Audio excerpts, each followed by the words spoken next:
Hello there, and welcome to the basement. I heard about this article from Screenrant. It's not super recent, but it's called the 10 Biggest Missed Opportunities for the Star Wars Shows. Now, I think we can all agree that there are a lot, a ton, plenty, in abundance, as it were, of missed opportunities in those shows. But let's go ahead and dive into that article and see what they were thinking. So here we are. So again, from Screen Rant, 10 biggest missed opportunities in the Star Wars TV shows. These Star Wars TV shows have offered some of the most compelling stories in the franchise, but there have also been several missed opportunities. This is by Nathaniel Roark. Okay, it's back from the 15th, but who cares? The Star Wars TV... that's the summary. Fuck the summary. All right, here we go. The Star Wars TV shows serve as a rich expansion of the galaxy, but there is no denying they have had many missed opportunities. That's for damn sure.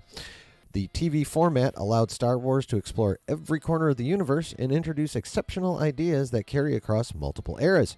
However, whenever an idea fails to reach its full potential, it can be disappointing after investing so much time in a Star Wars show. Facts. However, looking back at what could have been in each series can be a lesson for upcoming Star Wars TV shows. It would also be rewarding if fans learned more about these unused concepts or saw them integrated into other Star Wars projects.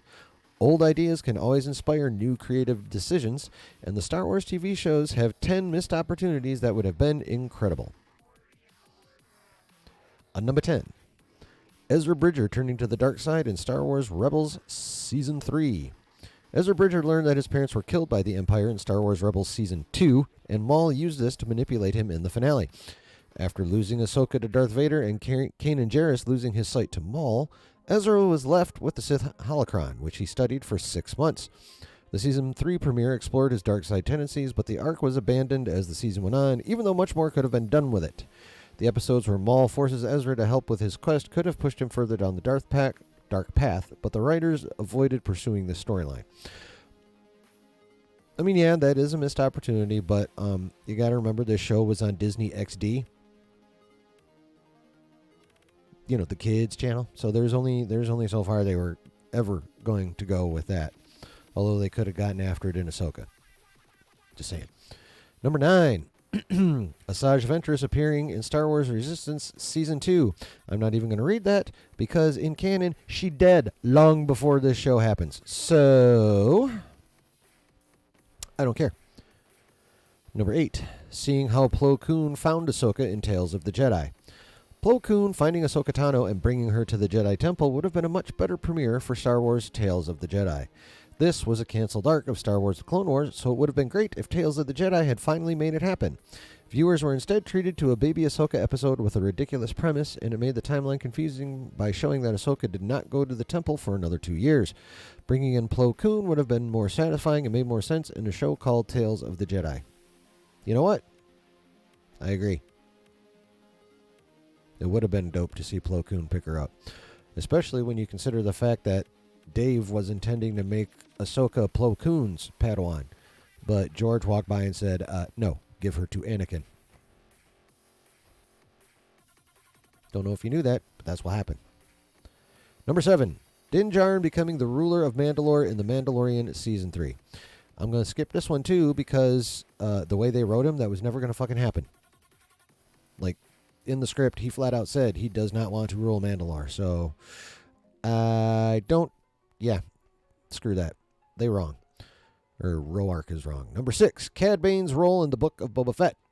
As fantastic as Cad Bane's live-action portrayal was in the Book of Boba Fett, the team waited too long to bring him into the story. Agree. Bane showed up in the second-to-last episode, leaving no time to do anything significant with the character. His encounter with Boba Fett alluded to their history from a canceled arc of the Clone Wars, and it would have been cool if the show had time to explore this in depth. Unfortunately, Bane had only one full-length episode before he was unceremoniously killed off. Well, first of all, he lived. They had that little red light blinking on his doodad there, so that was keeping him alive. So he's not dead. However, he was severely underutilized in the Clone Wars. If you're going to bring in one of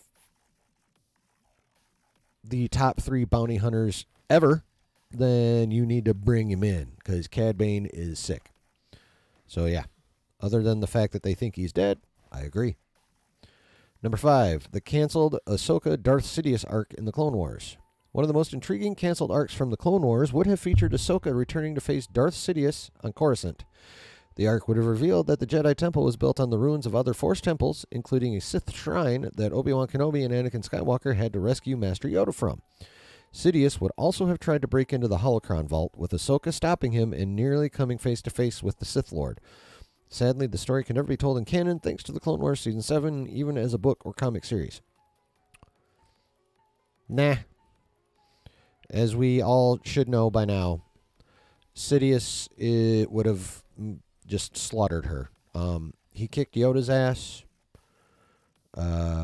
Literally the only reason Darth Vader was able to beat him was because he was so caught up in his own anger that he didn't even realize what Vader was doing. He was just shooting lightning every which way. So, yeah, Sidious is insanely powerful, and this would have been a young Ahsoka, like Clone Wars Season 7 Ahsoka, not even the seasoned warrior we got in the live-action show. So, yeah, she'd have been toast, and that would have been pointless. Number 4, the Inquisitors and Obi-Wan Kenobi. Obi-Wan Kenobi may have brought the Inquisitors into live action, but it did so with disappointing execution. Damn fucking straight. The returning Inquisitors from Star Wars Rebels barely look or sound like their animated counterparts, and quite frankly, they are bad at their job. Yep. The Grand Inquisitor stops Reva from killing the Jedi they were sent to find, and then they don't even attempt to chase after him.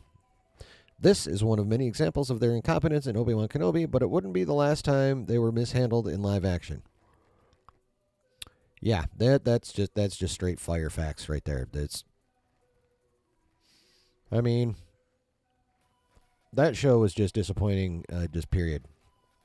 I'm still angry / sad about that show. 3, Marok the Inquisitor's identity in Ahsoka. Okay, yeah, so he was Night Sister magic in the armor, and yeah, that was humongously a missed opportunity. There was so many things they could have done with that. But instead, he was full of green Night Sister smoke. Yep, I agree with that one too. Number 2, Dooku betraying Sifo Dyas in Tales of the Jedi. Another missed opportunity in Tales of the Jedi was showing more of Dooku's history with Jedi Master Sifo Dyas. The Clone Wars Season 6 delved into this backstory, but it was a little confusing since the Jedi investigation was condensed into one episode. Tales of the Jedi could have shown Dooku speaking to his old friend one last time before ordering his death to keep the clone army secret, making his regret more palpable later in the episode. This is where Tales of the Jedi's short format limited its potential, even if Dooku's episodes were incredible overall. Yeah, I wouldn't call that a humongous missed opportunity. It definitely doesn't belong on the 10 biggest missed opportunities list, but it would have been dope to see a little more of that going on. I do agree that if they had made longer than, 20-minute episodes, there could have been more dopeness for sure. But yeah, I don't think this is that big of a missed opportunity. And number 1, a what-if style Star Wars series for existing characters. Marvel's What If animated series explores what would happen if moments in the Marvel Cinematic Universe happened differently, and Star Wars deserves the same treatment. Star Wars Visions demonstrated the potential of non-canon alternate takes on the Star Wars universe, and it would be just as exciting if this happened for existing characters and storylines. The Star Wars Infinities comics did this for the original trilogy in the early 2000s, and What If videos are some of the most popular Star Wars content online. That's fact. Star Wars Theory made his living for quite some time off doing that shizzle. Thusly his name, Star Wars Theory, because what ifs are basically theories. With so much potential for revisiting the saga, not having a what if series would be the biggest missed opportunity for the Star Wars TV shows. I completely agree with this. I would love to see a Star Wars what if. However, the way they did some of these Star Wars Disney Plus shows, I kind of see them as what ifs already. Honestly. But like something specifically created to be a what if, I'd be totally down for that shiz. Because Visions is dope for the most part. And yeah, seeing that in, actually I don't care, animation or live action, whichever way they want to do it is totally fine with me. As long as Dave's doing it, I'm a happy camper. So, those were at least that writer's opinion of the 10 biggest missed opportunities for the Star Wars television shows. A lot of them I agree with. A couple of them are nah so much, and one is just fucking stupid. So, that's what I think, but what do you guys think? Go ahead and tell me down in the comments below, and while you're at it, go ahead and hit that like button, and hit that subscribe button, and that notification bell so you know anytime I drop videos such as this one, or when I go live, which I do every Saturday at 9 p.m. Eastern Standard Time. So, with all that being said, I hope you enjoyed this video, and like I always say, there's always a good time to be had when you're chilling in the basement.